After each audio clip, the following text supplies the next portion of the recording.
talk a little bit more about our tendency to reduce phenomena to cause and effect. You mentioned that it tended to be under the first modality of a fixed reality. And do we get away from cause and effect when we think about the second way of viewing ontology? I think that we get away from cause and effect when we think in the generative mechanism. Because cause and effect is a notion through which, I mean, let's say, is an explanatory proposition, by the way, of coincidence or of succession of phenomena under circumstances in which, under the repetition of certain operations, something follows regularly. There are some studies in children development, for example, which show the moment in which the child, if you have the child looking to some moving object, and you put something that obscures the movement of the object, and the object could be a ball, is moving in this direction and will appear here, and the child is moving this, and the early child follows this, and when it's behind and it appears again, is surprised. But after a while, follows this and looks here at the appearance or expected appearance of the ball. And you can show how, as the child grows, its behavior changes in such a way that you can describe that the child expects the ball to appear here. Or you can observe, for example, interaction between objects. The child observes interaction between objects and expects that some interaction will result in something else. And you can see how this abstraction of connection arises. And we speak when we have a ball here hanging and some other comes and hits it, and this begins to move. We explain the movement of this by saying that this is the cause of this. So causal relations are explanatory propositions also. But we listen to this from this learning that we have had about necessary connection. So the notion of cause is whenever this acts on this, what happens here is the result of this acting on this. Now, I think that one can release that by accepting the notion of the generative mechanism, by realizing that some things result from a process. If you treat this whole thing as a system, in the dynamics of the system, given the structure of this and this, the forces entail, etc., then this is going to move. And you do not have to use the explanatory notion of cause, but you propose a whole situation, a mechanism, a structure-determined system. And as soon as you are liberated from that, then you have this marvelous space of reflection which allows you to accept generative relations between otherwise non-intersecting systems. When the behavior results from the physiology, yet is not caused by the physiology in this ordinary sense, does not take place in the physiology but take place in the relation of the organism as a totality. Or the movement of the car. The movement of the car requires the engine, is not caused by the engine, does not take place in the engine, yet there is a generative relation in the sense that if the engine operates and moves the wheels and the car as a totality is in a particular medium, it is displaced. So generative mechanism liberate you from this cause and effect manner of thinking.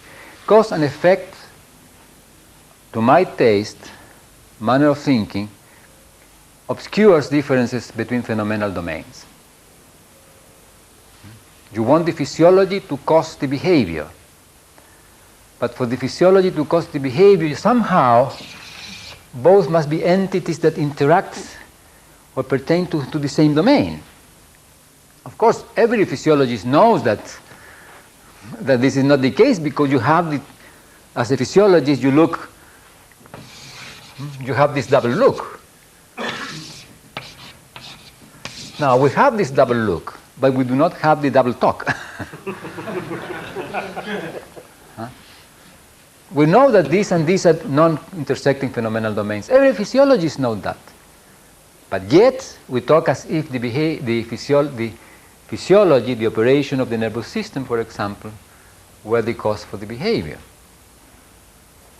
So much of this is a sort of a careful analysis of what we talk.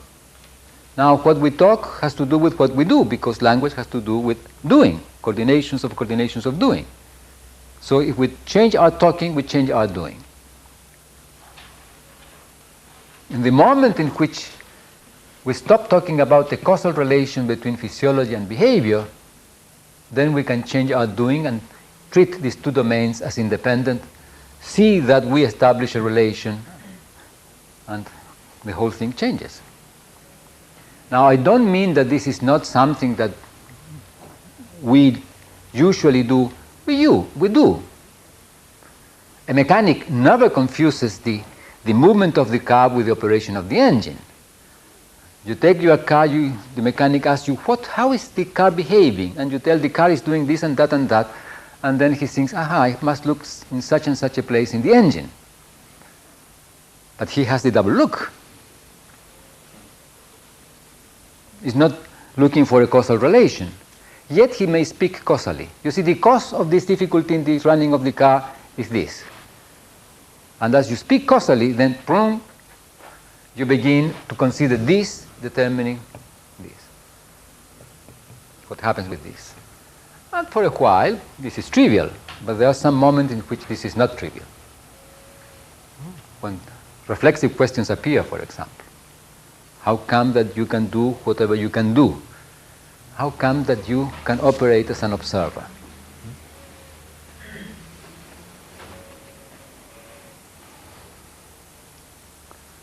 Some other question?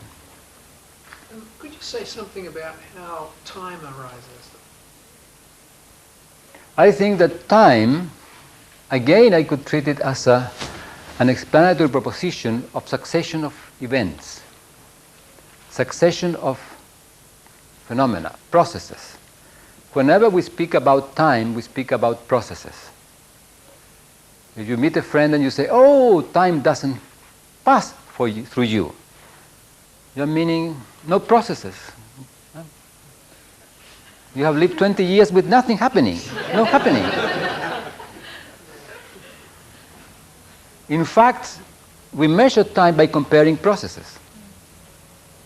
So the notion of time is a notion of abstraction of succession of processes, which we make, of course, in our experience. We experience succession of processes, we compare succession of processes, and we speak about time or measuring of time, and so on and so forth. So time is an explanatory notion for succession of processes. Now, this sometimes is not so easy to handle, because we do not realize completely what is entailed in that language takes place as coordinations of action. Let us consider the following situation.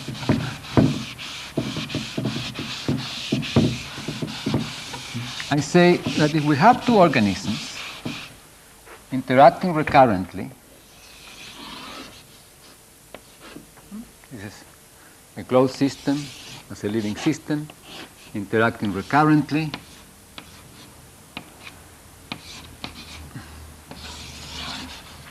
they interact with each other, and they go on interacting with each other. Now, what will happen necessarily, by the very fact that they interact with each other, and as I said last week, because these are structure-determined entities, that is, entities such that what happens to them depends on how they are made. So that an interaction or the incidence of these arrows on each other, what it does is to trigger a structural change determining in the structure what happens to A encountering B is that a structural change is triggered in A, determined in A, but not in B. And what happens to C in the encounter with A is a structural change is triggered in B, determined in B, but not in A. This allows me to say that whatever you hear from what I say is not my responsibility. You hear what you hear according to your own structural dynamics. My responsibility is to be impeccable in doing what I'm doing, but not in what you hear. That I cannot determine. I can only trigger. Now, I don't trigger in a historical vacuum. I trigger in a particular history of interactions, either to which we belong together or in which we replace other entities in a history of interaction which is longer than our own life.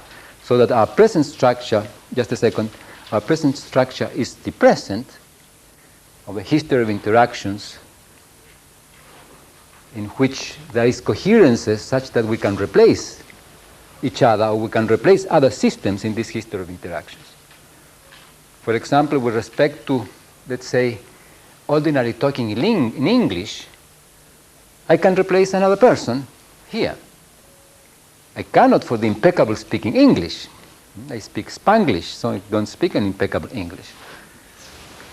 But for ordinary talking, for the ordinary things of life, I can replace somebody else, or somebody else can replace me. But this is possible because you, English-speaking people, and I, Spanish-speaking person, belong to histories in which there is a congruence. We do not belong to fully independent histories, which one can describe in terms that I learned English in Chile, in school, then I went to England, blah, blah, blah, blah, blah. But we shall say more about that in a while. What's constitutive of triggering?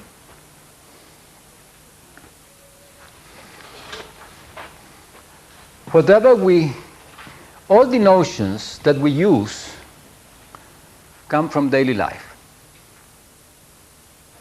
So, in daily life, we know, for example, that if you play with these little marbles, we were yesterday in the Museum of Children, and we were playing with marbles.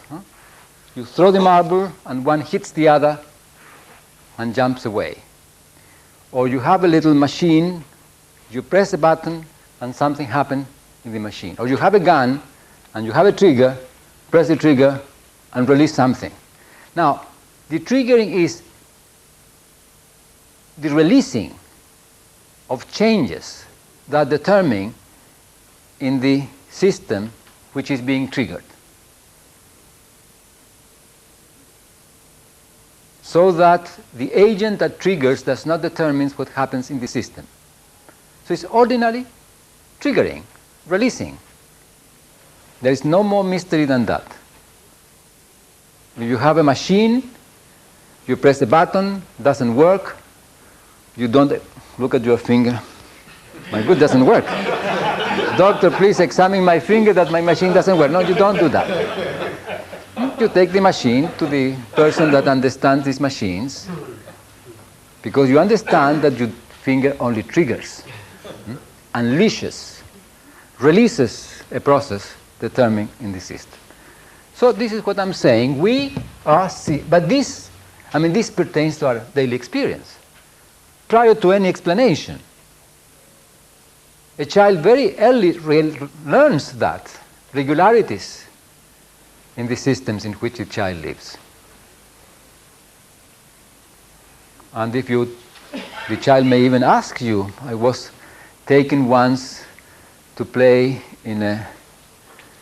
by my mother when I was a child in in a lottery or something like that with this, I don't know, I don't remember, but you have to make a proposition for a number or do something, and maybe you were lucky, you won. So I was lucky, I won, and I asked my mother, which is the number I have to put so that I win?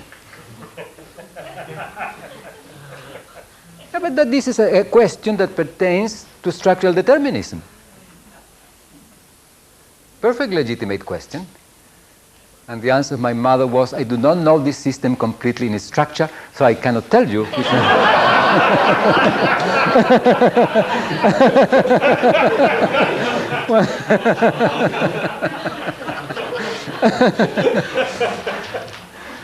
Okay, very good. So in this history of recurrent interactions,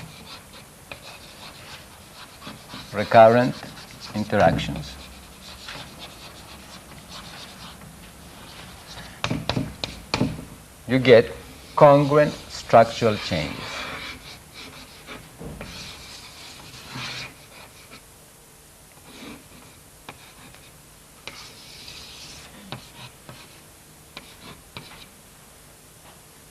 A remains A, B remains B, C remains C, but they change in a manner that is contingent to the history of interactions, and because it's contingent to a history of recurrent interaction between A and B, they change congruently. I say this happens anyhow.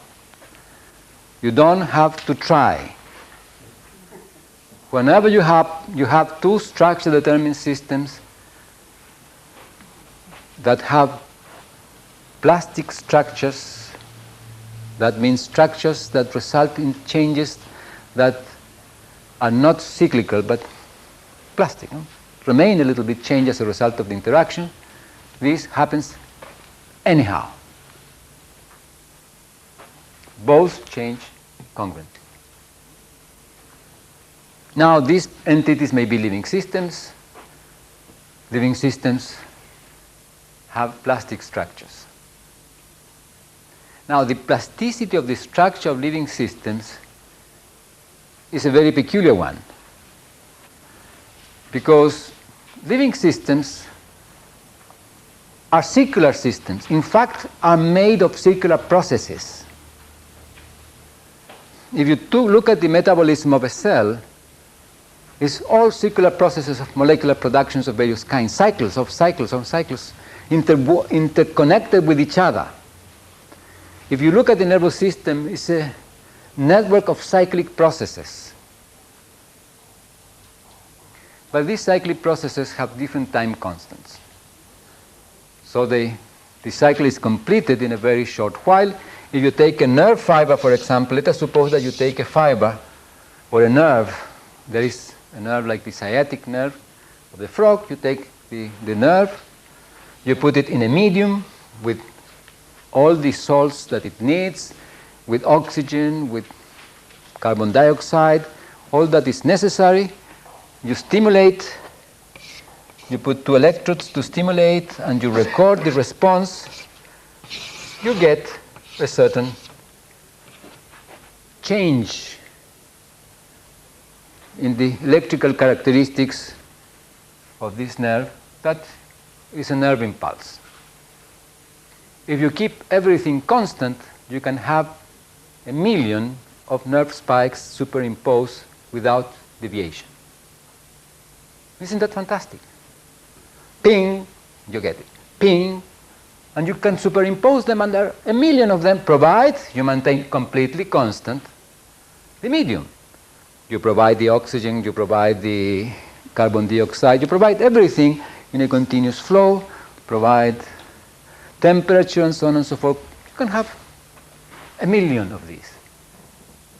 That means that the process of membrane changes with the flow of ions and so on and so forth that constitute the nerve impulse is completely recoverable. It's a cyclic process that in a short while brings back the membrane to the same conditions in which it was when the first stimulus took place. You modify a little bit the oxygen content, So what you get is something different. You add another substance, you get something different. You can use this as an indicator, as a pharmacological indicator for substances, for example. But the interesting thing is that you are dealing there with a cyclic process. But this, the time constant, the time involved in that the system comes back to a certain reference state, is very short. It's a question of milliseconds. But there are other processes which are cyclical, but with a long time constant. There are processes in which the time constant can be so long that you can imagine them not to be cyclical. But it is enough that you have cyclical, interwoven or interlaced processes with different time constants, but for the system to be in a continuous change. The system will take very long to come back to some reference state. Maybe never comes back to a reference state precisely because all these processes involved there have different time constants. Well, living systems have different cyclic processes with different time constants, and some processes entail a change with practically infinite time constant for completing the cycle. So they are plastic. So a history of recurrent changes between two living systems is necessarily, unavoidably, and without any effort, a history of congruent structural changes. At the same time, something is conserved. What is conserved? In this case, what I have conserved here is the organization that defines this system.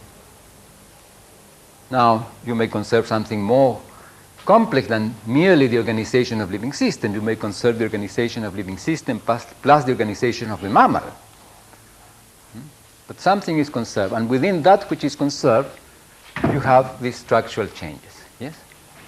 Yes, I'm just wondering about the question that you answered a little while ago, the one about triggering.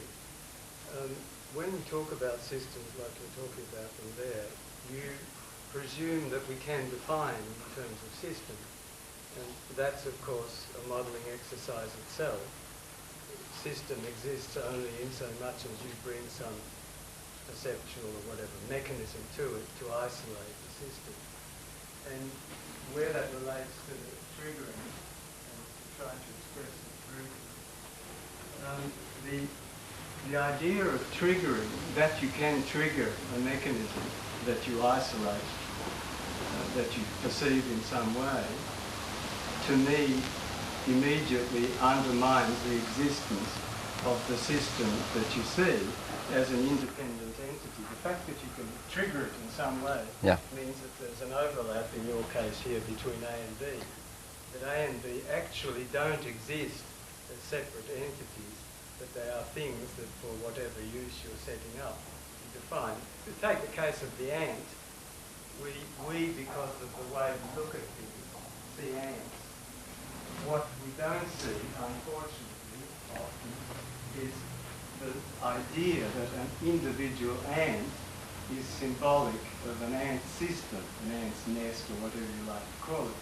And were we to treat, for instance, individual ants as if they were just outliers of an ant's nest, we would behave very differently towards them. Perhaps it would behave towards a cell in our finger, not as an independent cell, but as just a functioning part of this cooperative existence that is me or you. Yeah, but you see, it depends on what you are doing. This is why I have insisted so much in that depends on what distinction you are performing.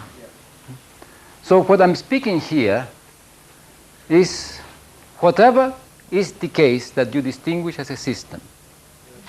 This will always happen. Now, maybe that what I distinguish as a system, you do not want to distinguish as a system. I won't speak about the ant, and you say, no, I want to speak about the society of ants or the ant hill. But the interesting thing is that as soon as you define an entity or specify an entity by an operation of distinction, either you treat it as a structure determined entity, and then you can explain it, or you have nothing to say. You cannot explain. You deal with the totality, or you say, oh, this is a miracle, I cannot explain. But the interesting thing is that we do not live in miracles. Oh, the miracle of existence, yes. Yet our life is lived in recurrent experiential coherences. Structural determinism is an abstraction in terms of the discourse to make reference to coherences of experience.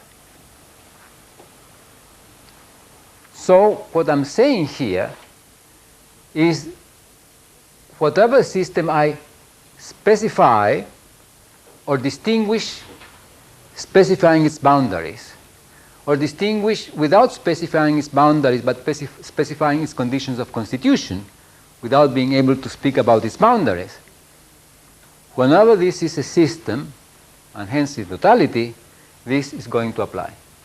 So this is a systemic statement. It's not a statement about a particular entity. At the same time, we can make different distinctions. Now, the interesting thing is that we are dealing here with explanations of experience. Now, I say, look, there is an ant there.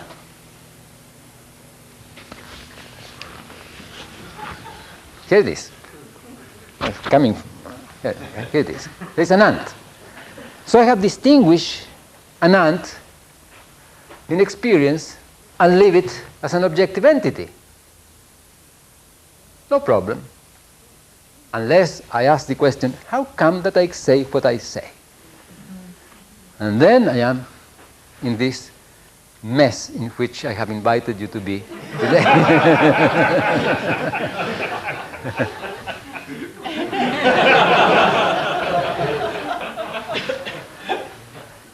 So the mess is in the explanation. But notice that at the same time is an explanation that allows us to understand and will allow us to understand how our experience changes as we explain it.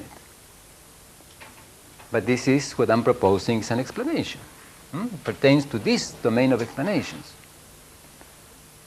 So certainly if I distinguish A and distinguish B, I distinguish entities for making this statement that are commensurable so that they can interact.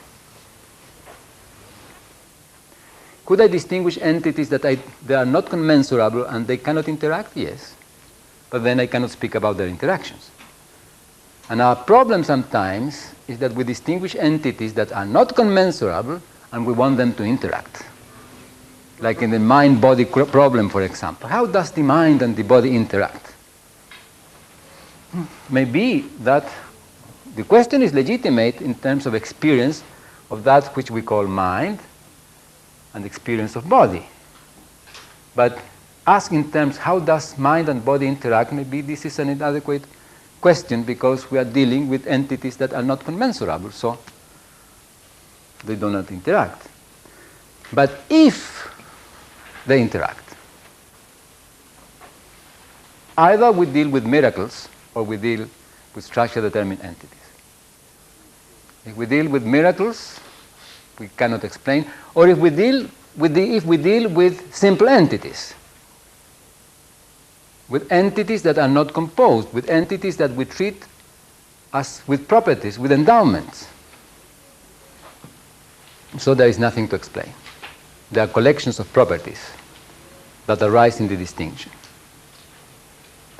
Now, what is interesting in what I want to say is that if one explains language as happening in the flow of interactions of structure-determined systems, and one can explain then how observing arises, what you have done is an explanation of observing, but you know that the explanation never replaces that which is explained.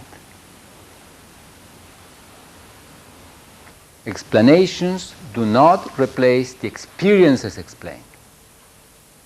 Explanations only tell you that if those things that are involved in explaining are realized, then the result is that phenomenon that you are explaining. So in the long run, what I'm going to say, if I constitute entities like living systems, which are made of cells and molecules and so on and so forth, and they interact with each other, blah, blah, blah, and this and this and this and this and this happen, and this and this and this happen, you look at the result, you see observing. At the same time, since whenever we make an explanation, or whenever we make a distinction, we treat it as expression of a present in a history, and we expand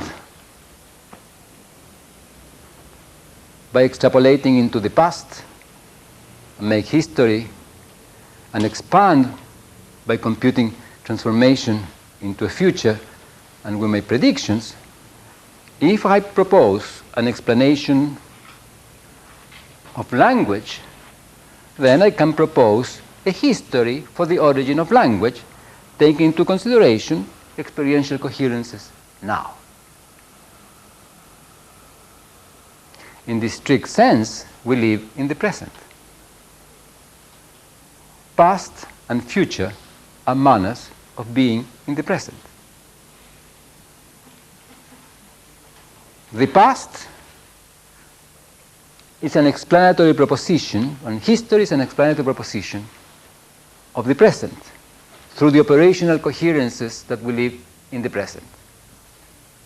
And the future is a proposition as a computation of what experience, what presence should be if the operations of the present were to take place indefinitely.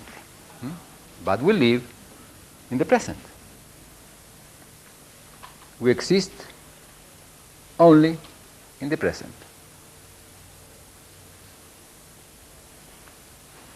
So the whole task is a task of explaining without confusing the experience to be explained with the explanation, without collapsing one on the other, and realizing that the explanation does not replace the experience. Now we all know this, of course, but we forget it. We can go with our boyfriend or girlfriend in beautiful evening to contemplate the sunset, beautiful red sunset with clouds and so on and so forth. And then one explains how come that it is red through the dispersion of light and so on and so forth. But that doesn't alter the experience of the beauty of the sunset, hopefully.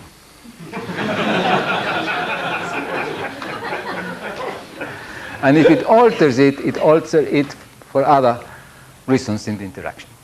Okay. So what I'm saying is that if we have two living systems interacting recurrently,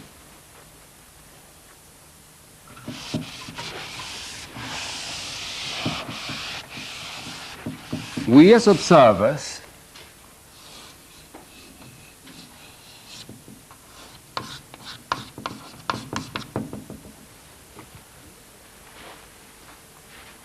can describe these recurrent interactions in terms of behavior,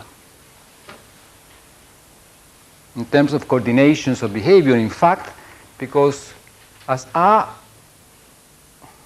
encounters B and triggers in B something, and B encounters A, such something is triggered in A, and this is in relation to the interaction with C, and there is a series of recurrent interactions, what you will see is that the behavior of A coordinates with the behavior of B, and the behavior of B coordinates with the behavior of A. You may not see the physiology, but you are treating these as structure-determined entities, so you know that the structures of these entities are changing, and that the encounters are mutual triggerings. At the same time, you realize that A and B have changed together, congruently. Now, this is a very fundamental thing that we do not usually see. If we take a single system, and we look at it in its history of interactions in the medium,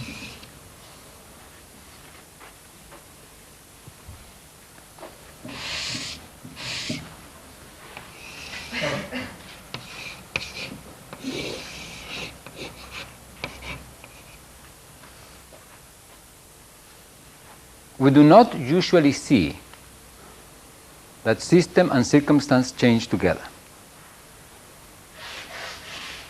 We do not usually see this. We do not usually see because we do not look at history. We look at the system here, and we look at the system here, perhaps looking at the new circumstances. And we ask ourselves, how come that this fellow learned to live in this medium? And we are asking a question of this fellow accommodating to this medium. But if we look at history, we realize that this has never happened. This fellow never accommodated to this medium. This fellow and its medium change together congruently. If you ask to a newly graduated student of whatever it is, engineering, how did you learn to do all these complex operations with these engineering systems? I mean, look, I remember when you were 7 years ago, this little boy, so innocent, and now you can do this very complex thing. How did you manage to accommodate and to learn this very complex thing? And your question is being asked as if it were legitimate to ask this person accommodating to these circumstances. And what I'm saying is that this is illegitimate, that this does not happen.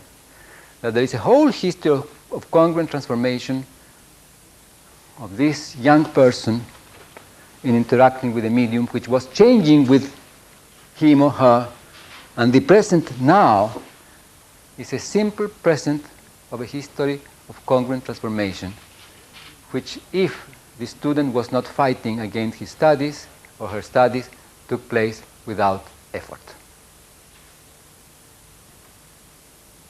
Just like that. But we don't see that.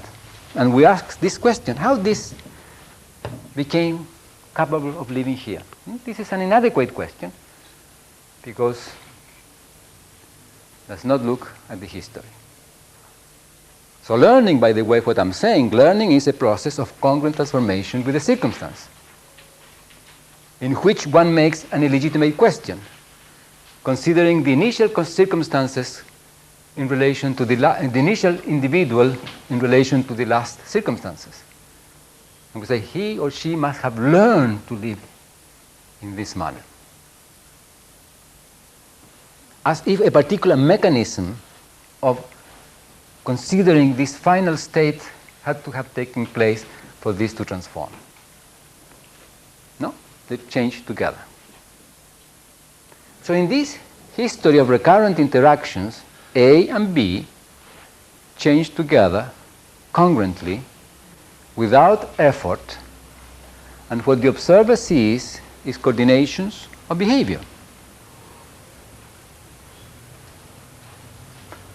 Now, it may happen that as these two entities interact recurrently so much, in a medium in which they live in recurrent interaction, which is changing with them as well, so that A, B, and C change congruently, the observer may observe or distinguish coordinations of behavior. They happen. As I said the other day with my dog, for example, I suddenly discover that when I went out with my dog and we came to an intersection and the dog was beyond the intersection, I would say, Lobo, the dog would look at me, and then I would make with my head, and he would turn around and go in the side street, and I would go too. A coordination of behavior. and the coordination of behavior that resulted from just living together in sufficient intimacy. Sufficient, of course, is not spell out what is sufficient, but sufficient intimacy. That means enough being together for that to happen. Now, if that enough being together for that to happen happens, what this observer may see is coordinations of behavior. Hence, languaging. Now, where does languaging take place? Does not take place in A, does not take place in B. Takes place in the flow of coordinations of behavior. How does it take place? Well, it takes place through the interactions, through mutual triggering structural changes. But what happens when two entities trigger in each other structural changes? Well, that their structures are different as a result of the encounter, and they encountered each other differently in the next encounter.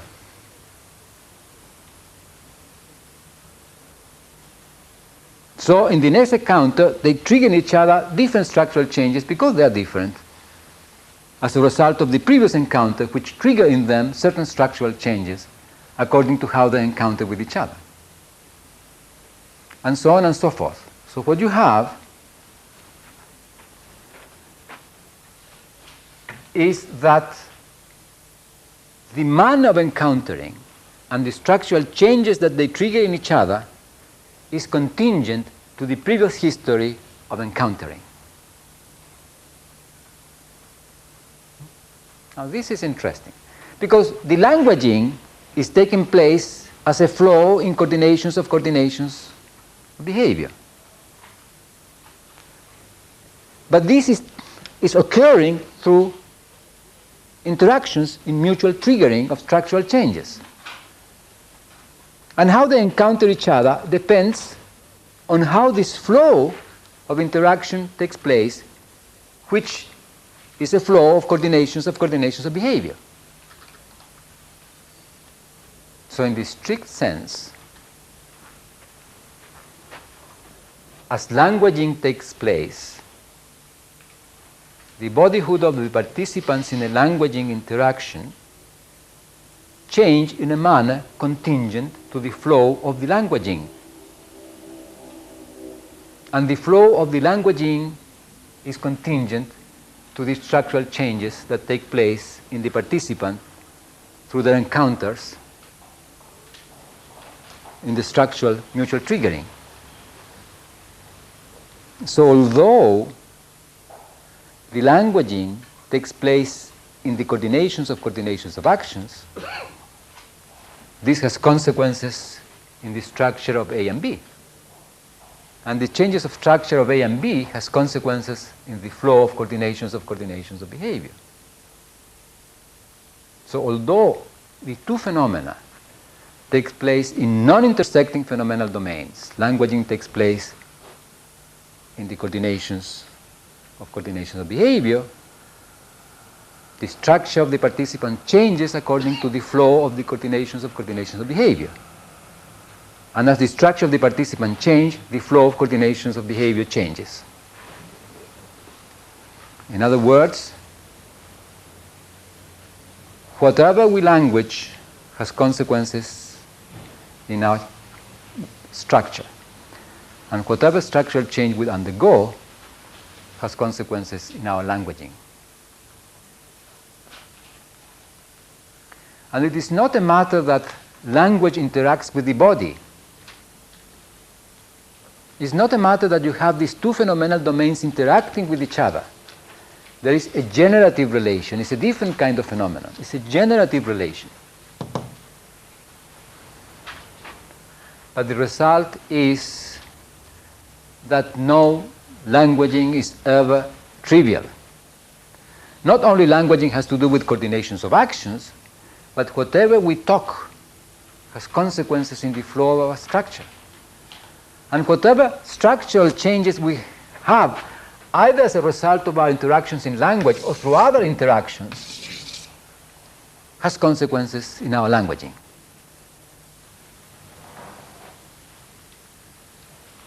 So it is not the same to have a conversation about aggression or to have a conversation about cooperation.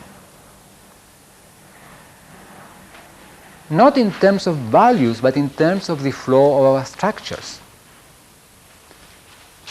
It's not the same to live in a community in which one talks mostly about participation or one in which one talks mostly about confrontation.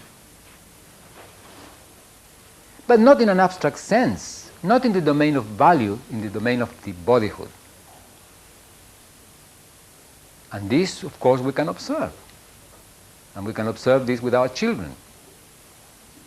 We can observe how their bodies change as they are immersed in a particular talking or in other particular talking.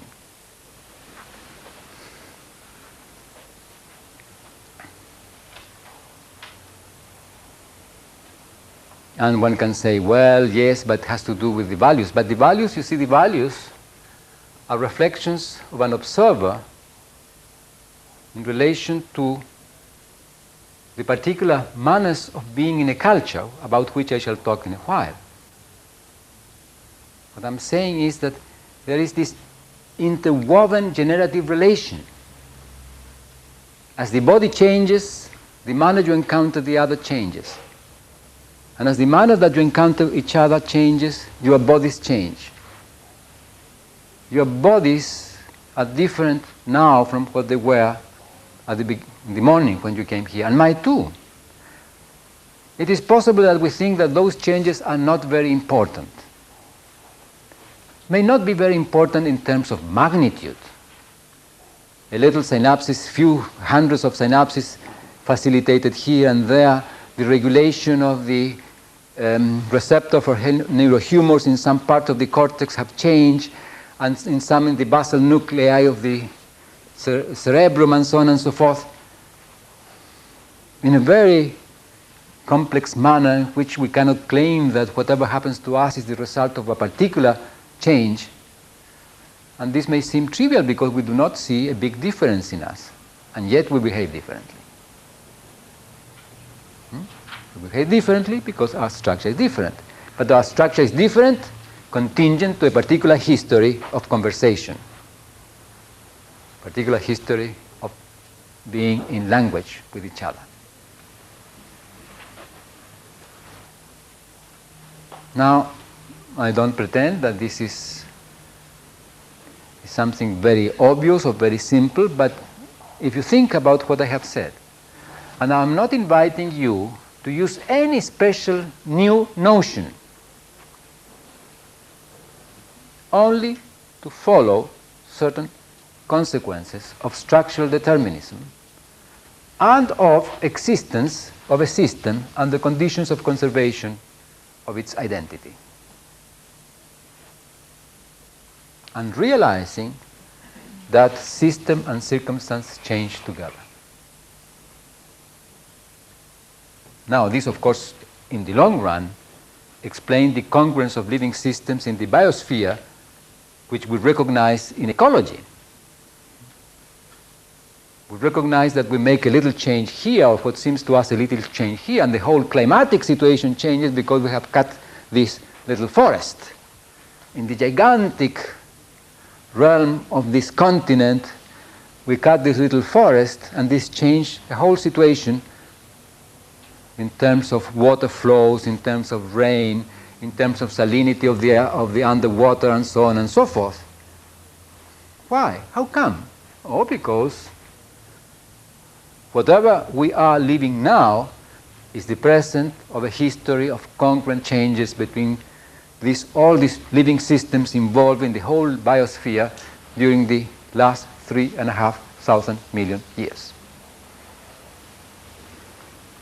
And one can look for shorter periods of time too. We can look, for example, for the history of Australia and in habitation, and how this has resulted in a congruent change in the manner of living of the Aborigines and the manner of living of the animals and trees at the moment in which white people came here, and there was some sort of present of a history of congruent changes. And we are now, in whatever condition we are, as a present of a history of congruent changes, even if some of those changes are very unpleasant for us. And that happens necessarily, yes, unavoidably. Yeah, I was just going to ask a question about completing the picture a little bit, about the change that occurs in the observer within the domain of observation. Thank you very much. When languaging arises, that means there are coordinations of behavior. Objects arise. If you ask me what is a chalk, I can give you two answers. I can say this object is a chalk. Or I can say you, well, chalk is constituted in chalking. There I'm chalking. So when I say this is a chalk, I'm coordinating my behavior with you in a manner that obscures chalking. Because what I'm coordinating is chalking. Please pass me the chalk. I'm asking you to pass me chalking. But this, of course, is obscured by passing me the chalk, by a particular coordination of action. So objects are coordinations of actions that obscure the actions that they coordinate. Coordinations of actions that obscure the actions that they coordinate. These are objects. So I claim that objects arise with language. This is why I have here objectivity in parentheses. I'm not denying objects. We exist in objects. As long as we exist in languaging, we exist in objects. We bring forth objects. Objects are coordinations of behavior that obscure the behavior that they coordinate. A taxi. I was telling last week about when I was speaking about language as coordinations of actions, I used the example of a taxi. You come out to a street, you want to take a taxi, but all the taxis that go in this direction in which you want to take, they are taken, they are busy, and you see some others that go at the other side of the street which are empty, so you make some gesture, and if you connect with the other, in the first gesture you make this other one. And maybe that this person that is driving this car turns around and stands beside you and you get inside the car. There you have a coordination of behavior. And I said that constitutes the taxi. The carrying, taxi has to do with carrying you. And I offer as an example something that happened to my wife. My wife was shopping, so she had several bags, shopping bags, and wanted to go in this direction. All taxis were busy, so she sees, makes a gesture, and makes this car comes, stops, she opens the door, gets inside and says, take me to such and such a place. So she is taken. At the end she said, how much do I owe you? And the gentleman says, well, I'm not a taxi driver. Now you owe me nothing. Now the interesting thing is that the taxi was constituted in the coordination of behavior. The taxi was not a declaration of payment, it was a declaration of coordination of behavior that constituted carrying. The object taxi arose as an entity of coordination of behavior that obscured the carrying, because that is the behavior that it coordinates. Okay, but since we live with the objects, we do not realize that the objects are constituted in that way. Now this is the explanation of about how objects are constituted. Now, in this process, of course, you can have coordinations of behavior and distinguish objects. And if you have coordinations of coordinations of coordinations of coordination of behavior, you can distinguish the distinguisher. So that these fellows eventually can operate as observers. The observer can arise as language arises. As one lives in languaging, observer and observing arise. As operations of coordinations of coordinations of coordinations of behavior, or distinctions of distinctions.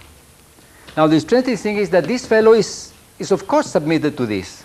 I am also a participant of these structural changes as an observer.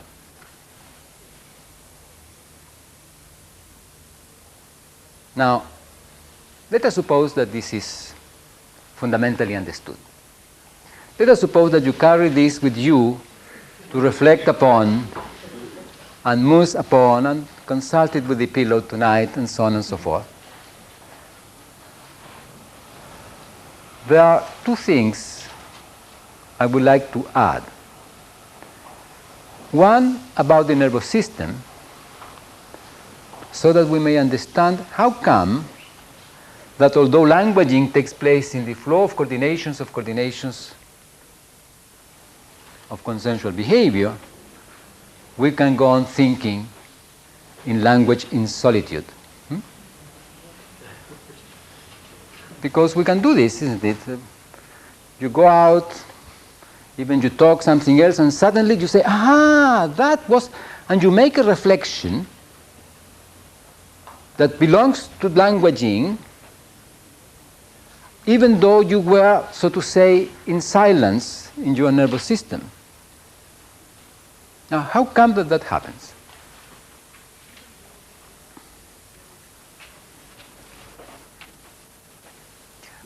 David, at what time shall we have a break?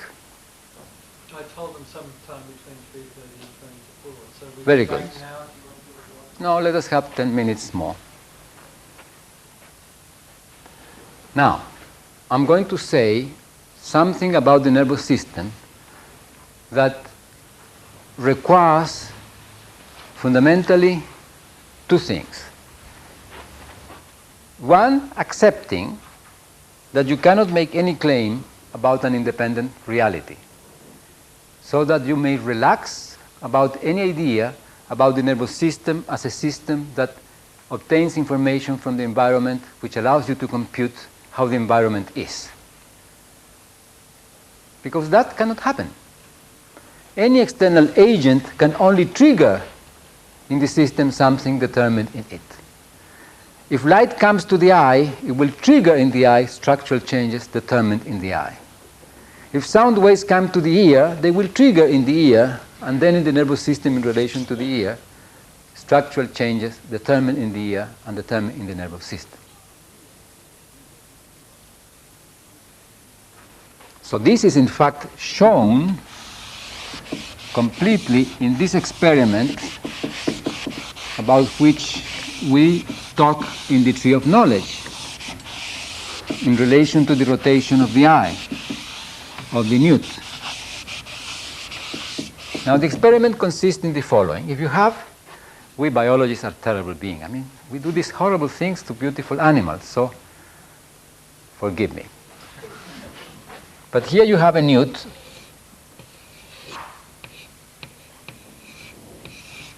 which is an amphibian with tail, which is an animal that is remarkable through its ability to regenerate different parts of the body. If you cut the optic nerve of this animal and let it there, the optic nerve regenerates, and after a while, a month or so, recovers vision, and you examine and see nothing that would tell you that the optic nerve was ever cut, unless you look directly at the optic nerve itself. There you will see some signs of certain local processes that took place in the process of regrowing, which appears as something like like a scar. It's not properly a scar, but you can recognize that there was a cutting of the optic nerve. But the interesting thing is, I draw the pupil that way so that we can know about the orientation of the eye. These animals have a round pupil, but I'm making it this way for the purpose of showing something. When you present a worm here for this animal, it throws its tongue forward and catches it. If you present a worm here in the back or some other place, the animal turns around and throws its tongue.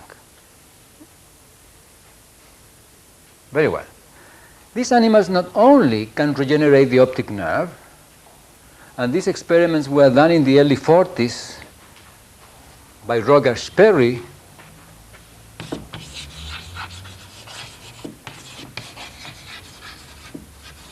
He was awarded the Nobel Prize, I think, in 1968 or something like that, for his research in corpus callosum and other things. But in 1942 or 43, he made these experiments. These animals are such that if you cut the eye completely out, separate it 1 meter, cut the optic nerve, separate it completely 1 meter, and put it back, the optic nerve regenerates, the retina recovers from all this, and the animal recovers vision as if nothing had happened, provided that you put it back in the same original position. Sperry showed that the fibers grew back to the same original place in the brain. They projected the retina or reprojected the retina in the same manner originally. It's like cutting a telephone cable with many wires and then reconnecting the wires properly as they were initially connected. This doesn't happen here because it's not a reconnection of the cut fibers.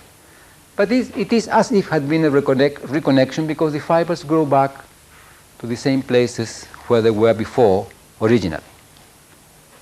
Now what he did was to take a salamander or a newt and rotate the eye 180 degrees.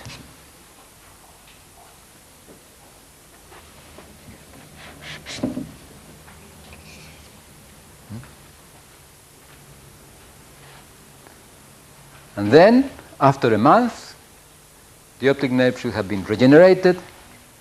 He presented a worm in front of the animal, and the animal turned around and threw its tongue backwards. Then presented the worm in the back, and the animal threw its tongue forward. So the salamander threw its tongue with a deviation equal to the angle of rotation.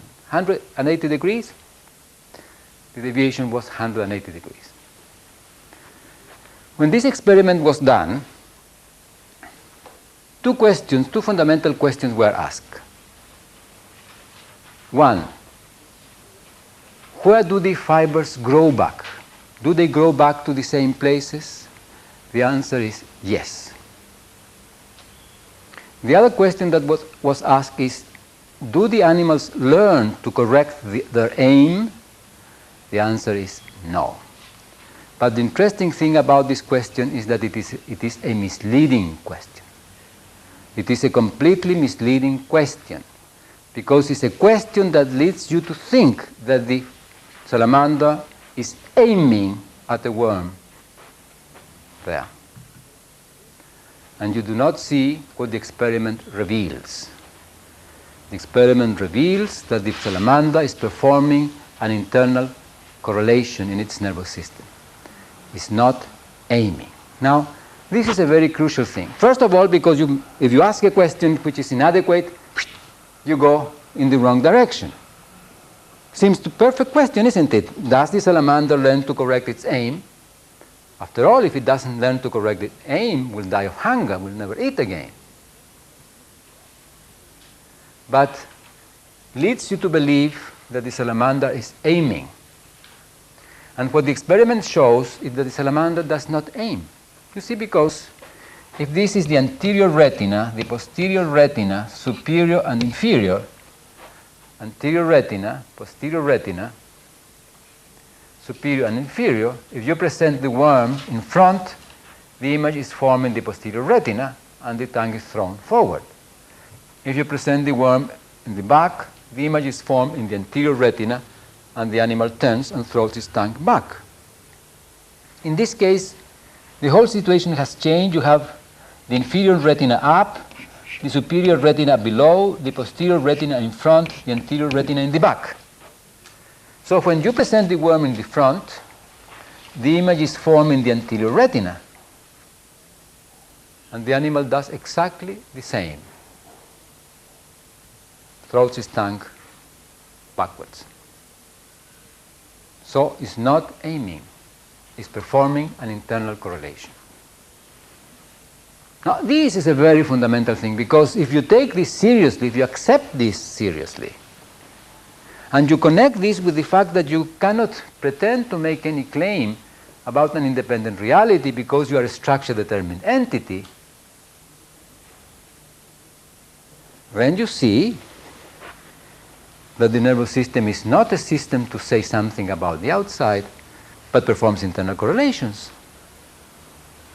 So the question is entirely different, the one that you have to ask. Yes? How does the newt interpret the experience? This I do not know. I never have been able to talk with the newt in terms of interpretation. But you see, the question is a different one. The question is, how come that normally, when the salamander throws its tongue forward, there is a worm there? That's an interesting question. How come that normally there is a worm when the salamander throws its tongue forward? Beautiful question. Yes? You know the experiment they do with in first year physiology or whatever, where they give people glasses and they invert the images, yes. An image, and then they eventually learn to reinvert, if you like. They relearn the relationship. That's not the same, obviously. No, it's not the same, because in the case of us human beings, we are correlating other sensory processes as well. And what happens is that the salamander does not do that. So in that sense, if we compare ourselves with the salamander without realizing that we are comparing, we are using vision, equilibrium, and other operations, we think, oh no, that is a special case. We are the real case. And we are the special case because we are using more dimensions. But if you were to use all those dimensions in an altered manner, then you will behave exactly the same as the salamander.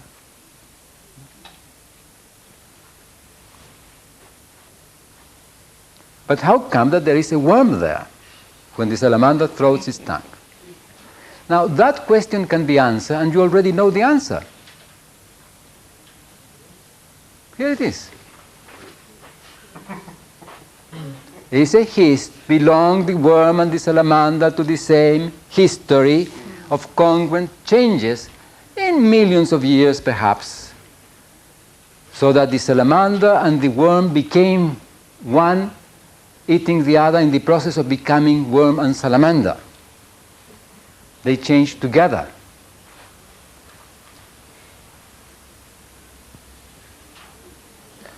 But if you accept that, then it turns out that one has to look at the nervous system in an entirely different manner.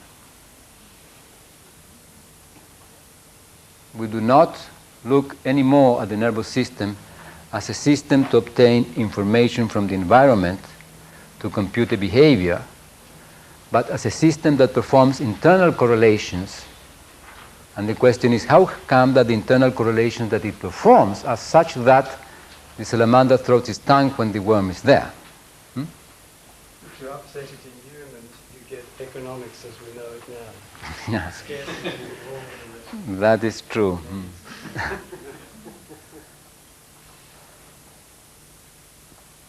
Well, if the nervous system performs internal correlation, that means that the nervous system operates as a closed system.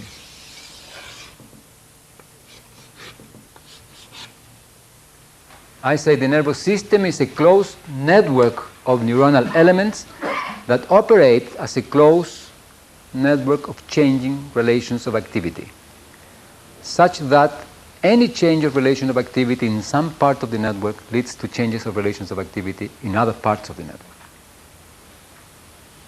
This is what an internal correlation is.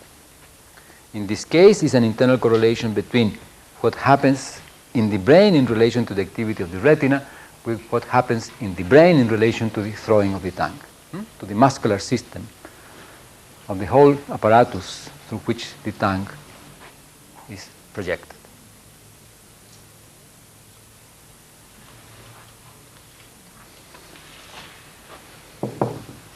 Now, how that internal correlation of activity connects with the animal? Come after coffee.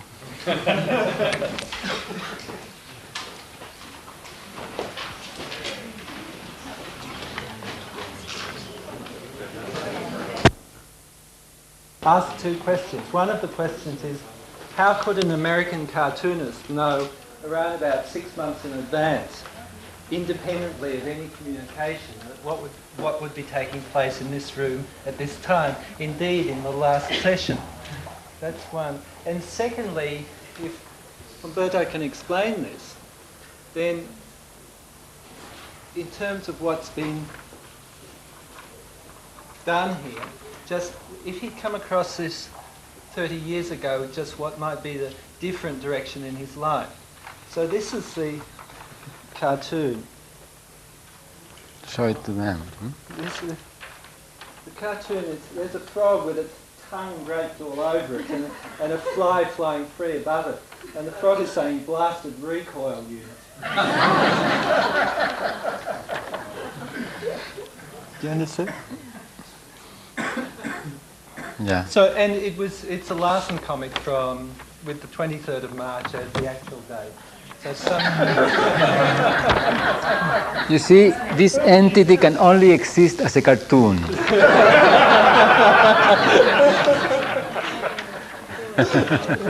we hear that as satisfactory? Okay, thank you very much. In fact, it's a beautiful cartoon because what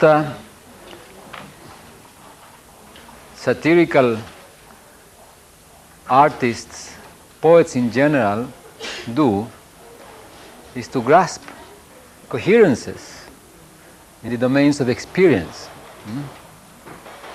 And this artist has grasped exactly the coherences related to incoherences that frog cannot eat because its tongue is not congruent with its structure and the domain of existence in which it exists. So, very good. Thank you. I like it. I wonder if you could clarify what you mean by a word, object and perception. Perhaps those three words, I get confused when you use them in your literature. I'm using them in ordinary sense. Objects, that which we call objects in daily life. What we call objects in daily life in nouns. Objects are nouns, are entities in some domain of entities.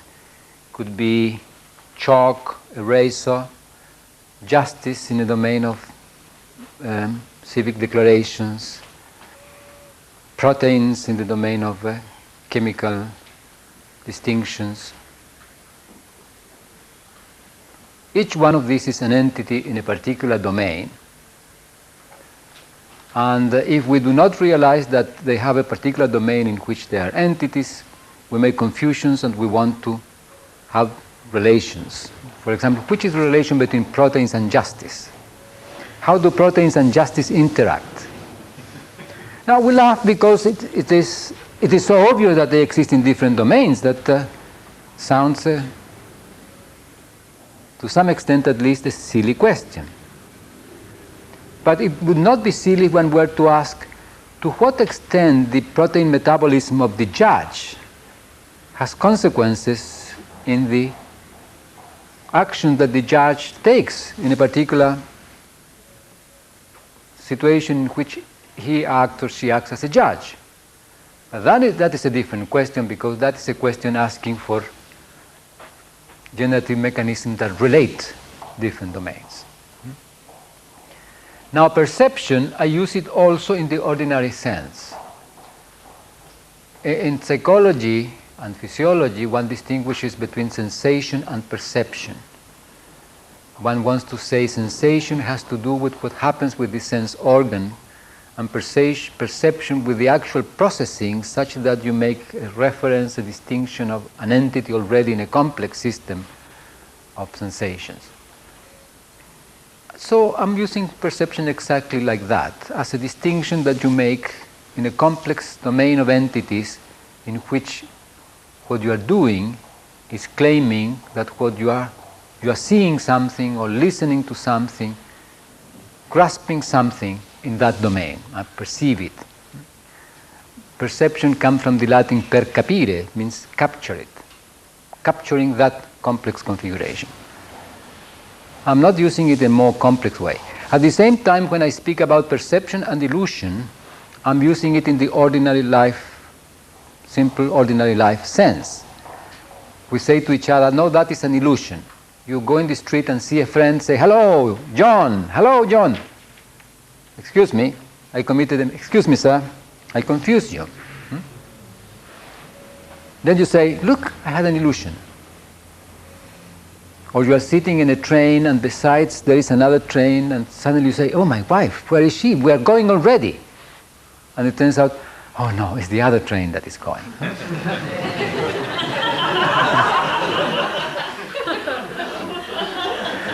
What tranquility.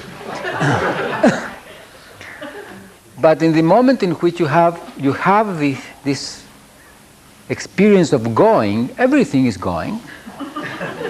Your body, your eyes, you live going. And then through reference to something else, you say, no, it's the other train. And you call this experience, through reference to another experience, an illusion. But if that other reference were not there, then you would not call this an illusion. For example, how are modern pilots trained for very complex airplanes? They are put in an artificial cockpit. And there they are exposed to magnificent illusions. And thanks God, the learner knows that this is only illusions. But as live the illusions of flying, of having stalls, of landing, sometimes of having difficulties with the engine and so on and so forth, learns in such a way that when it's in the actual airplane, does perform adequately. That means that in the learning process that this was an illusion was not there.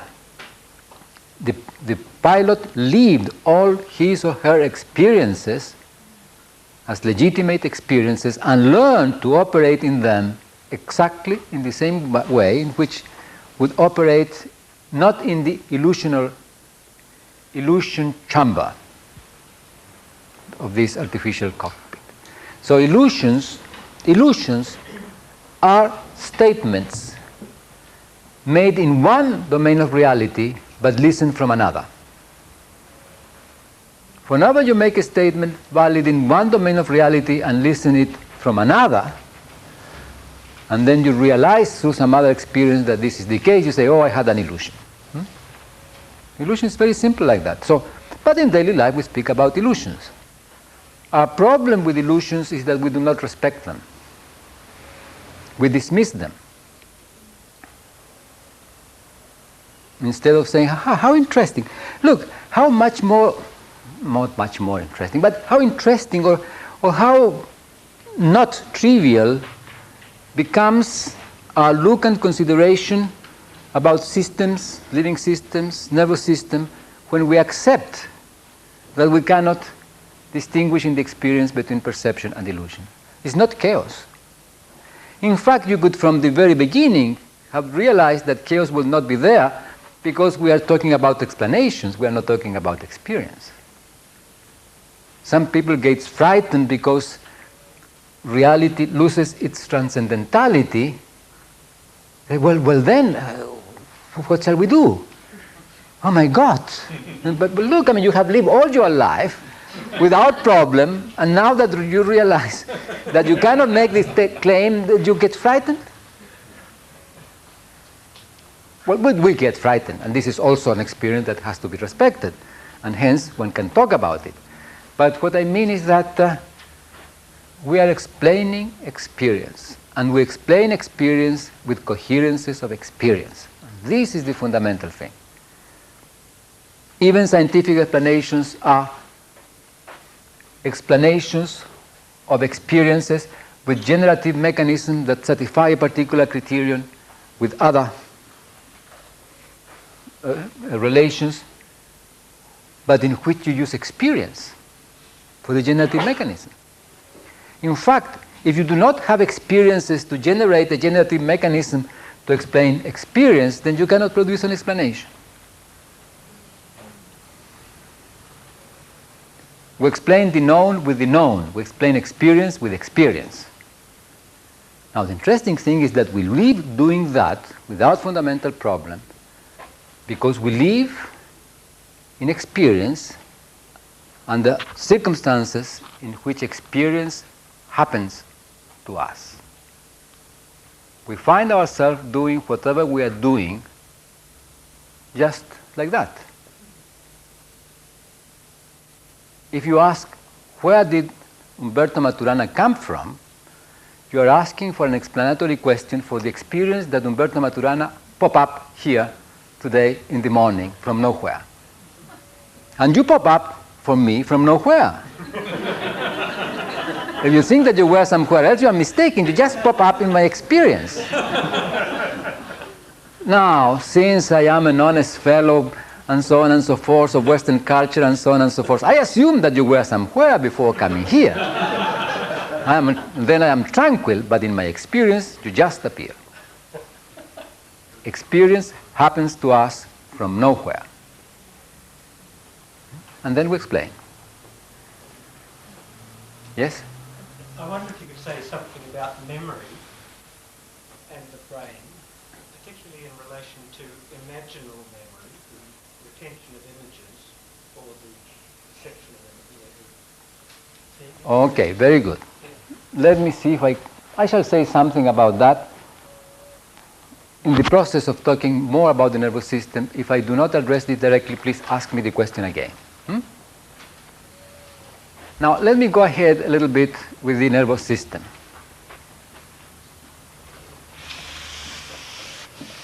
So the nervous system operates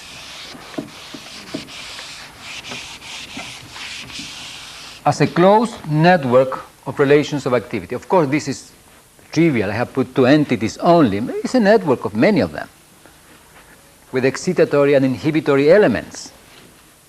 So this is just a symbol for the closure. But it's realized through neuronal elements, which can be nerve cells, which can be what we call sensory cells, which can be effector elements like the muscle. I'm including the muscles, for example, the effectors, as part of the nervous system. So what you have is a network of elements interconnected in a closed network that generate, as a dynamics, a continuous flow of relations of activity between them. A cell, for example, a nerve cell, let us put this nerve cell, receives afferents from various places, some inhibitory, excitatory, and I'm not putting them in any special manner. Just to say, we have excitation and inhibition, inhibition operates like a shunt, like an electric shunt. Suppresses at that point whatever addition of excitation might take place in the neighborhood. It's like making a hole in the membrane, so the electrical potentials flow differently. When there is enough depolarization in a particular part of the nerve cell, usually the axon hillock, the origin of this long fiber, you get a nerve impulse. But the interesting thing is that the nerve impulse arises here and propagates in that direction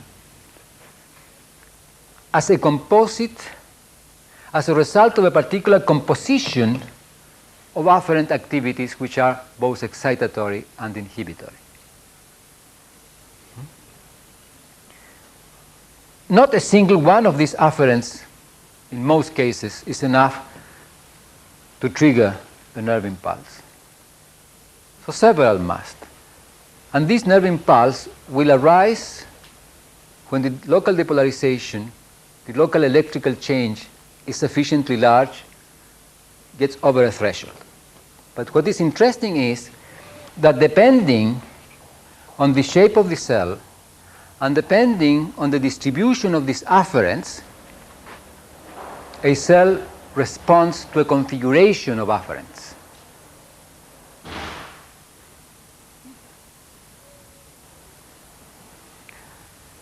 That means there are many different configurations, there are many different particular distributions of excitations and inhibition that will give rise to a single nerve impulse. For that cell, all those different particular distributions are the same and constitute a configuration of afferent activity to which it responds. And all cells operate exactly like that. So what you have is a network of activation through relations of activity. This is what I mean. If there is certain relation of afferent activity in this cell, this pop, go with a nerve impulse. Or with a trend of nerve impulse, pop, pop, pop, pop, pop, pop, pop, depending on this fact. So a nerve for system is a closed network of neuronal elements which generate changing relations of activation between its component elements. Very good. But this closed system that does this peculiar internal dynamics intersects structurally with the organism. That means some elements of the nervous system are also components of the organism. Now, these elements of the nervous system that we see as components of the organism, we may see them as sensory elements or effector elements. With respect to the organism, they are sensory or effector elements. With respect to the nervous system, they are mere elements in the closure of its dynamics as a closed network. And this is precisely the important point. If this is the organism, this is the living system, and this is the nervous system,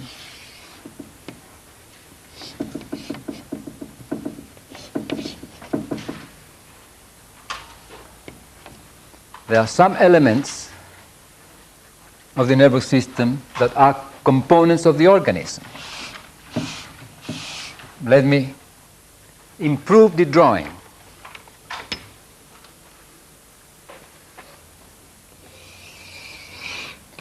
In fact, for this, it would be wonderful to have different colors. But what I want is that this element here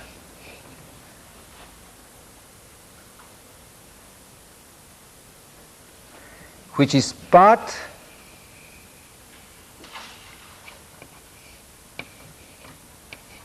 of the nervous system is also part of the organism. As part of the organism, it participates in the interactions of the organism with the medium. as part of the nervous system, it participates in the internal dynamics of this network of relations of activity. And here comes the very elegant feature, the secret of secrets. Please don't tell anybody what I'm telling to you. If these are structure-determined entities, what happens if the structure changes? Well, the internal dynamics changes. The operation of the system changes. And this is what we understand when we have here the piano. Then, if I change with the pedal the disposition of the components internal in the piano, the same chord will sound differently. Because by changing certain elements in the piano through pressing the pedal, I have a different piano. A piano with the pedal pressed and without pressing the pedal intrinsically are different pianos. You play different musics. Now, that sounds crazy? Yes and no. Sounds crazy because we think this is the piano. But if we consider the piano as the machinery that produces music, we'll produce different music if we have altered the internal connectivity, which we alter when we press a pedal. So if something in these components change, the internal dynamics of the nervous system is going to change.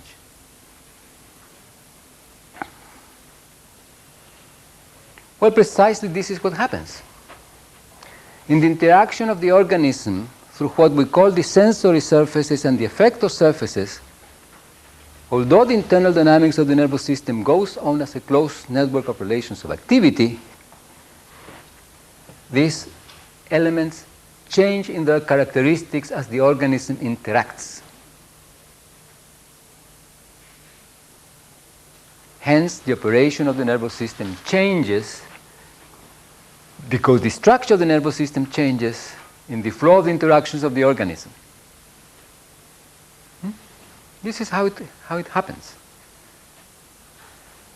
Now, I'm not referring to the whole rich complexity of the nervous system. You don't need for this in this moment for that. But the nervous system goes on operating as a closed network. So, if we now consider the situation of the two interacting organisms in language,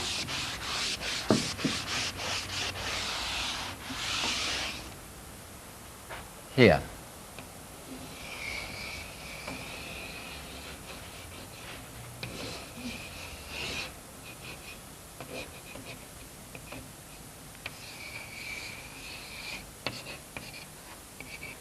With the corresponding nervous systems. In fact, I should do this. Let's see.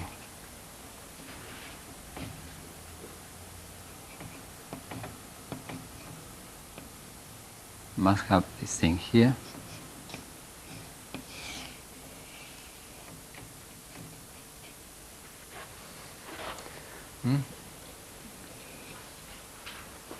And the same here.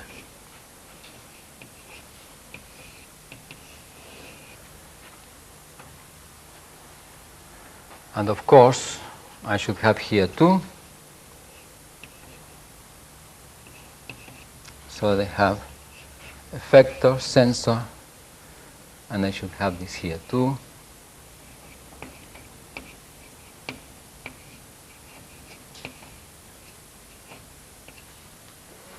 Now, this sounds a little crazy drawing, but what it's showing is the following. In the surface of interaction of organisms between themselves, the nervous system has some structure that participate in the sensory surface of the organism in the where they interact and the effector surfaces, and the same with respect to the medium. So in each of these cases, these interactions trigger structural changes in the components of the nervous system as the organism interacts.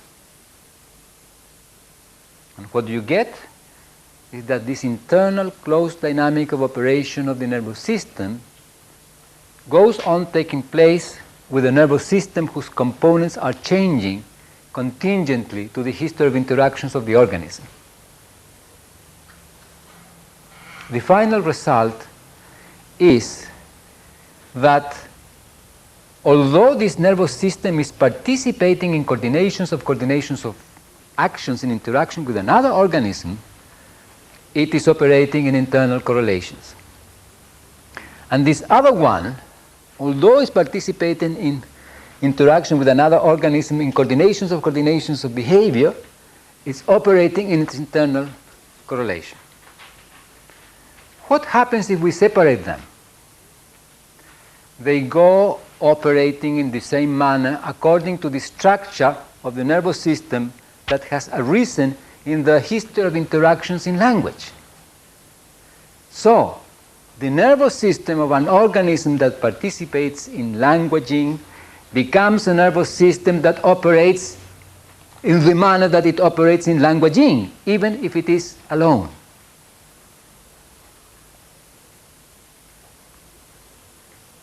So, if you belong to a history of languaging, and you have become a languaging being, and then you go to a solitary island, you will remain with the nervous system of a languaging being at least for a long while.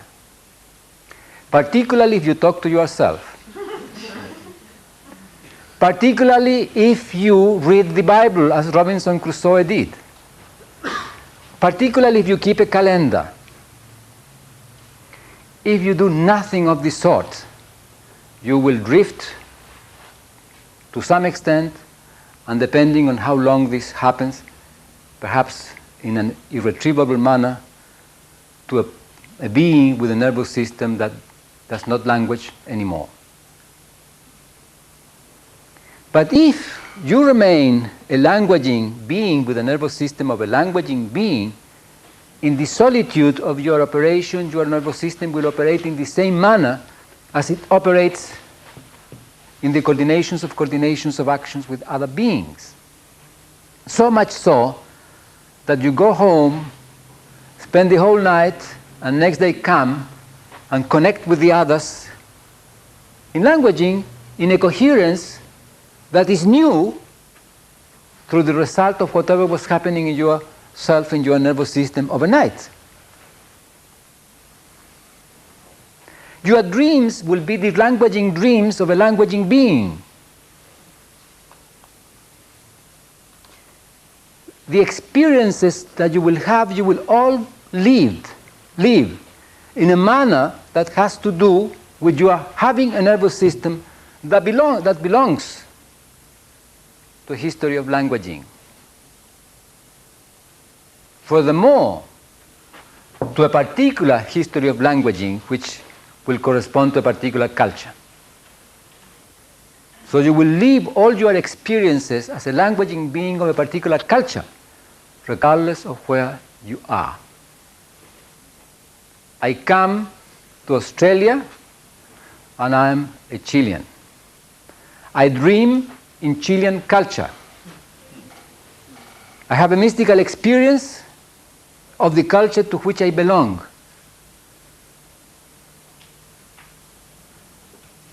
And it cannot be otherwise. It cannot be otherwise because my nervous system has the structure that it has, because it was participated as part of this particular being that I am in the history of interactions in which I became a languaging being, and I language and language in coordinations of consensual coordinations, and so on and so forth of behavior that is to live in a culture. I shall say more about what a culture is, but at least for the moment, this should be enough. Now, how do we experience dreams? Exactly like that. C.G. Jung says dreams can only be understood in terms of daily life. And he has a tremendous work about dreams. Freud wanted to understand the dreams in terms of interpretations of daily life, in terms of complexes, in terms of other notions. But if you relax those demands of Freud, you are left with daily life. And then you can do, as C.G. Jung, recover in the dream configurations of relations that are legitimate in daily life, which will appear for you in the dream as symbols of poetic distinctions, configurations, distinctions of peculiar configurations of daily life. I would like very much to mention that, which I still wanted to do before, that Freud was very much the example of reality as absolute objectivity, and that the enormous failures of his very advanced for his time system were exposed when the relativity of points of view of psychiatric treatment became very much demonstrated. And at present, he is a little threadbare. Of course, we can't think of Newton always as not being Einstein. So he will have his merit. Of course. He will not have as much merit, which is perhaps unfortunate a bit. On the other hand, it might also be fortunate. He has set as blinkers on the psychiatric landscape. Thank you for letting me say that. Thank you very much for saying it. Thank you very much for saying it. Yes, by the way, I think that this is a very important thing. If in some moment one thinks differently from some other person that has contributed to the space of thinking, I mean, this is not a denial. Maybe that one goes a little bit beyond, maybe that one invites other reflections, but whatever I can say because I also belong to the culture in which I am, and Freud was part of it. But this peculiarity of the nervous system of being a closed network, intersecting with the organism at the level of the sensor and effector surfaces, makes the flow of structural changes of the nervous system contingent to the flow of interactions of the organism. And if this is in languaging, then contingent to the flow of languaging. How are the dreams of a dog? Do dogs dream? Yes, they dream. How do we know that they dream? In various ways. They move when they are sleeping, as running, as barking or eating. And at the same time, we can put electrodes, and then we can discover that the dog has the electroencephalogram of a mammalian dreaming nervous system at some moments like we do. So the dog dreams. Of dogging. Of dogging. Precisely. The dog dreams dogging, as we dream humanizing or humaning, if we can say that. But humaning is language. So we dream dreams whose significance is in language, even if there is no talking. You see, because as we live in language,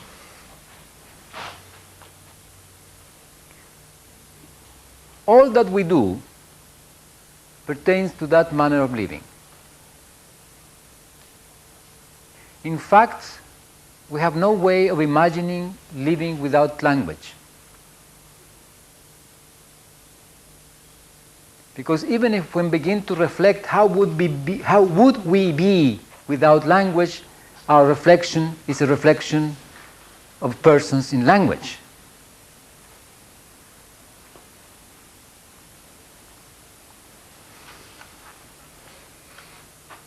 Okay, so that is how the nervous system participates. Now, this cannot be seen if we think that there is an objective reality, because then we are forced to look at the nervous system as a system that tells something about that objective reality. And then we are forced to invent ways of making that reference. And we speak about information, about capturing information from the environment. The eyes receive information conveyed by light, or the ear receives information conveyed by sounds, by air waves, and then computes from that information the reality that is there. Now, that manner of talking or of thinking doesn't apply fundamentally because we are structure-determined systems, and nothing external to us can specify what happens in us. An external whatever that we as observers sees impinging on a system can only trigger in it structural changes determined in it. Now notice, I'm not speaking about an external in absolute terms. I'm not speaking about an external reality in terms of a transcendental reality. I'm speaking an external in the domain of distinctions in experience when we explain. It is in experience that we distinguish each other. It is in experience where we make these reflections or this observation about the nervous system. And then we want to explain. Unless we want to explain, we find that we can only handle mechanisms, generative mechanisms in explanation, structure-determined systems. And so we are structure-determined systems. But if we are structure-determined system, it applies to us. Everything that we say applies to structure-determined systems. Hence, nothing external to us can specify in us what happens in us. So the idea that we can receive information from the environment that tell us how the environment is doesn't apply. There is another condition why the notion of information doesn't apply in living systems or in social systems in terms of explaining or analytically. And this is very simple, and I wish to tell this to you.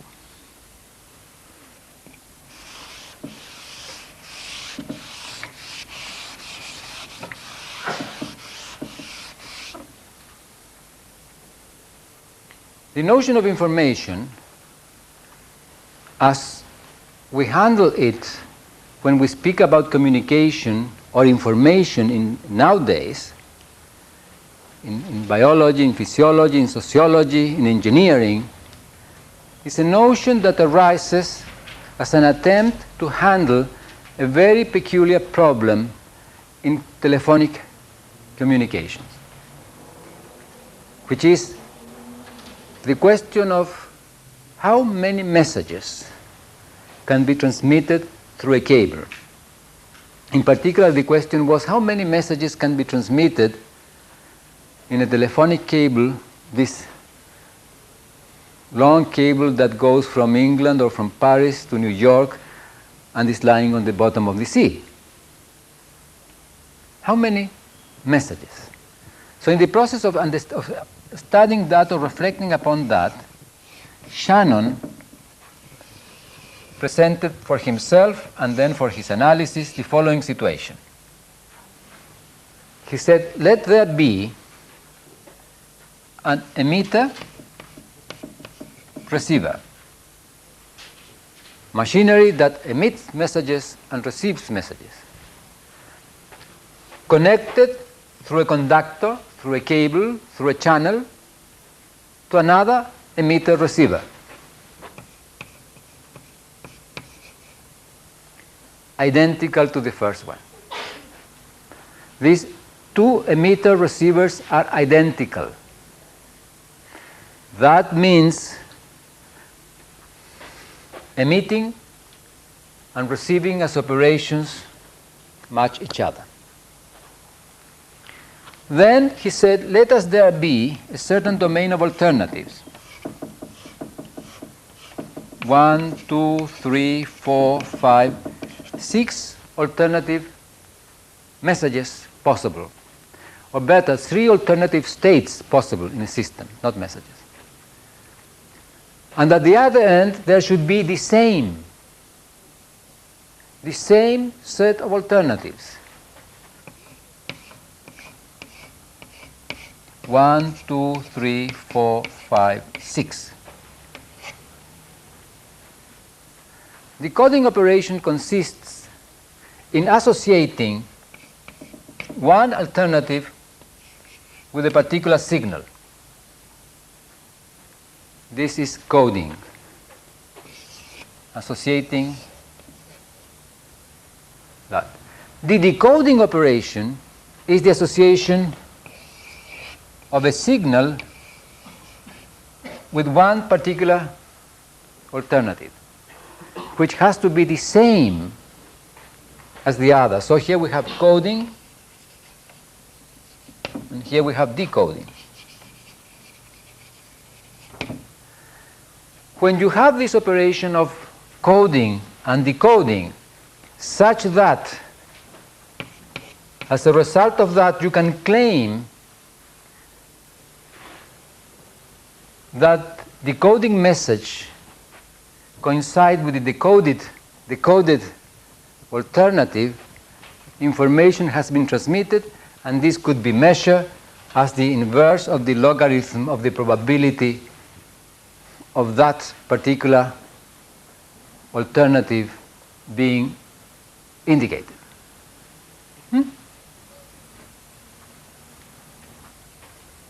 Question: does this apply in perceptual situations with living systems? No. It does not apply, because if this is the medium, the living system is completely different. The domain of alternatives is completely different.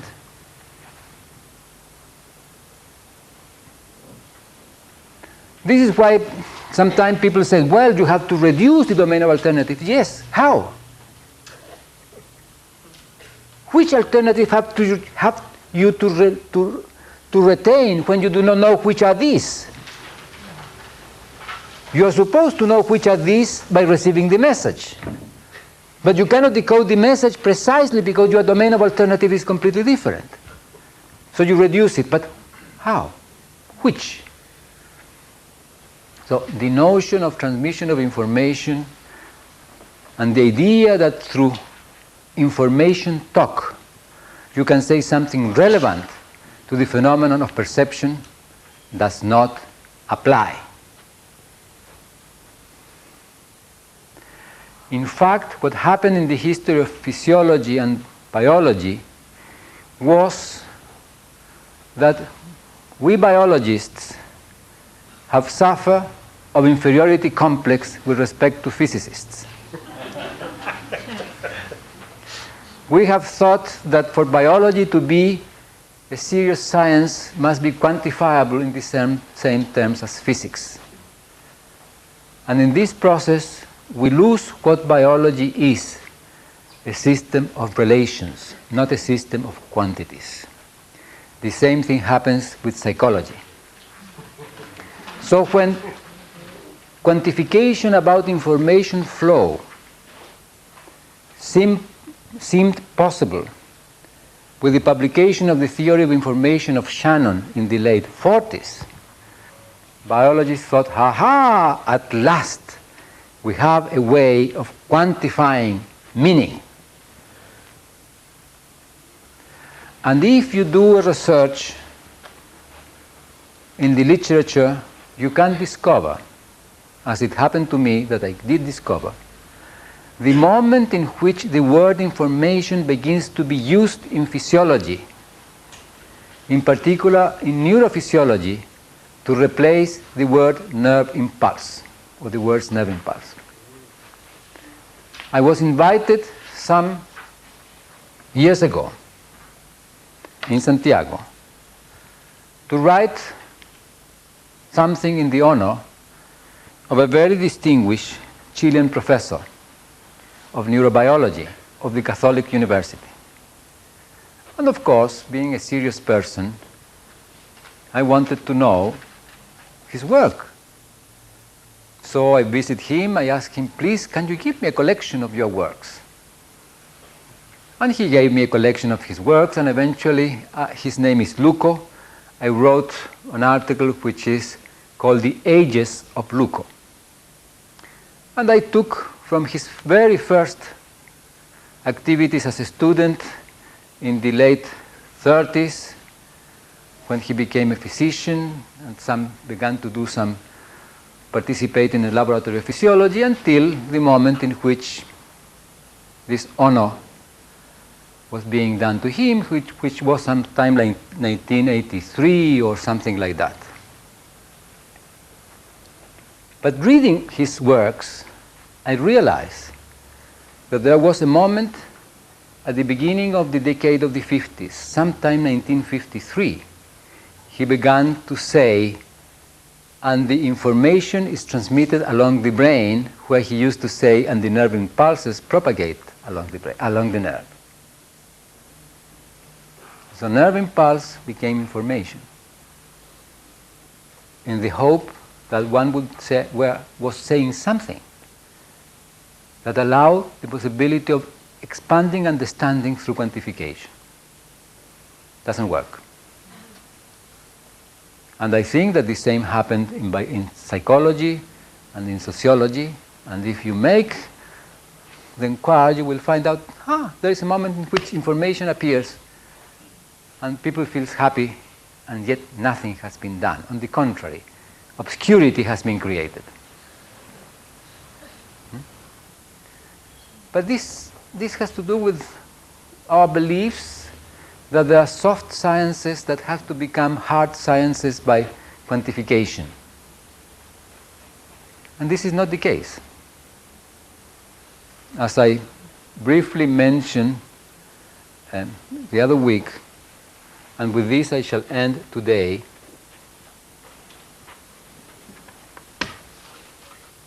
scientific explanations are generative propositions presented in the context of the satisfaction of 4 operations that an observer must perform. 4 operations that constitute the criterion of validation of scientific explanations. These 4 operations resemble very much to what we usually call the scientific method, but they differ in how one speaks about them, because they differ in whether one puts or not the supposition that there is an independent reality. These 4 operations consist in 1, the description of the experience to be explained. You must describe the experience to be explained in terms of what you have to do to have that experience. If you do this and this and this, you see this. This I want to explain. Or if you do this and this and this, you measure this, which is also an experience. This I want to explain. 2, the proposition of a generative mechanism.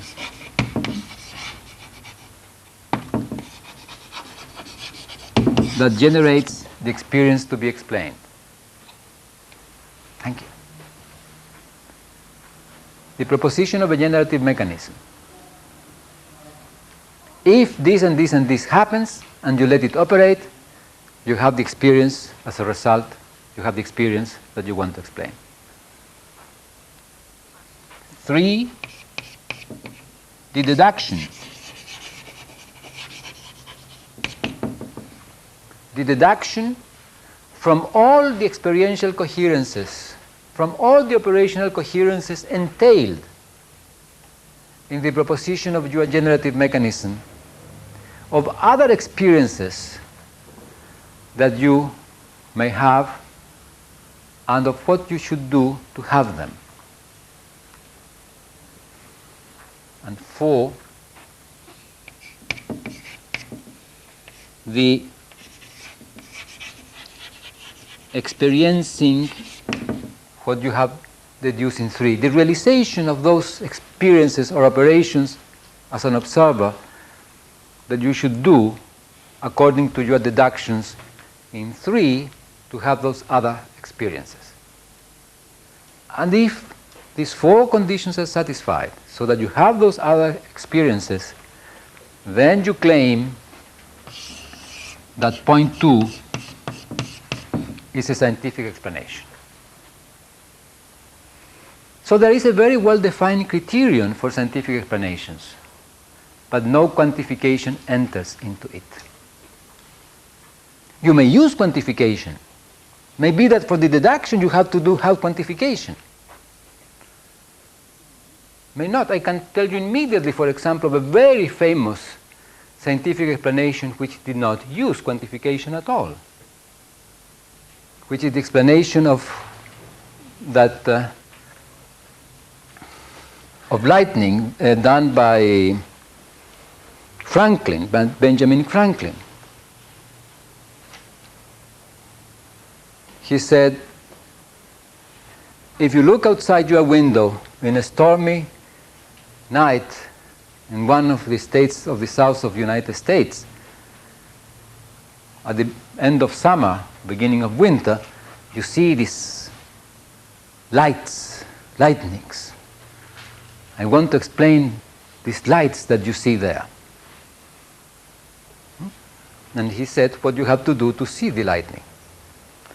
Then he said, I think that lightnings are electric sparks that result when there is a sufficiently large potential difference between clouds or between the clouds and the earth, when the clouds have become electrostatically charged through the friction with the air of the water droplets as the clouds are being pushed with the wind.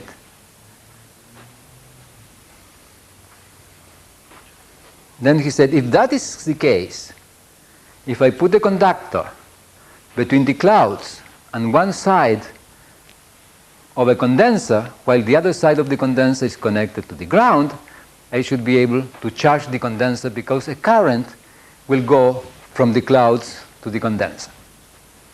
And to do that, of course, what I have to do is to raise a wire. And he did that famous experiment with the kite and raising the wire, and the condenser was charged.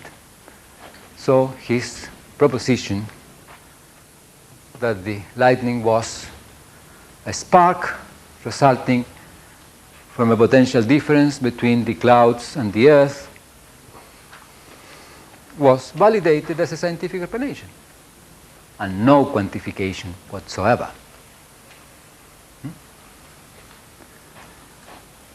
Now, I mentioned this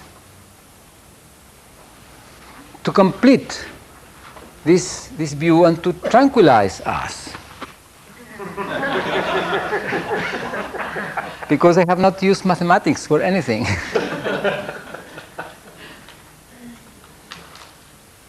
In all what is happening here, a scientific explanation of observing is taking place.